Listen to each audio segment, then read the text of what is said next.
લોકસભા બેઠકના કોંગ્રેસના ઉમેદવાર જશપાલસિંહ પડિયારે ગોત્રી ઇસ્કોન મંદિરેથી કલેક્ટર કચેરી સુધી વિશાળ રેલી કાઢી ઉમેદવારી પત્ર ભર્યું હતું।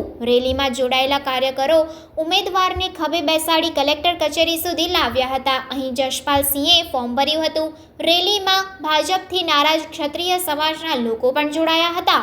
આ ઉપરાંત છોટાઉદેપુર લોકસભા બેઠકમાં આવતા પાદરા વિધાનસભા મત વિસ્તારના કોંગ્રેસના કાર્યકરો પણ આ રેલીમાં જોડાયા હતા। ઢોલ નગારા અને આતશબાજી સાથે નીકળેલી રેલીએ માર્ગોમાં આકર્ષણ જમાવ્યું હતું। કોંગ્રેસના ઉમેદવાર જશપાલસિંહ પડિયારે ગોત્રી ઇસ્કોન મંદિરમાં ભગવાનના દર્શન કરીને કલેક્ટર કચેરી ખાતે ફોર્મ ભરવા માટે પ્રસ્થાન કર્યું હતું। આ રેલીમાં શહેર કોંગ્રેસ પ્રમુખ ઋત્વિક જોશી, ચૂંટણી સંયોજક ચંદ્રકાંત શ્રીવાસ્તવ, કોંગ્રેસ અગ્રણી સિદ્ધાર્થ પટેલ, વિપક્ષી નેતા અમીબેન રાવત, કાઉન્સિલરો જહા દેસાઈ, બાળુ સુર્વે, પુષ્પાબેન વાઘેલા, હરીશભાઈ પટેલ, ભીખાભાઈ રબારી, ખુમાનસિંહ ચૌહાણ સહિત વોર્ડ પ્રમુખ કાર્યકરો મોટી સંખ્યામાં જોડાયા હતા।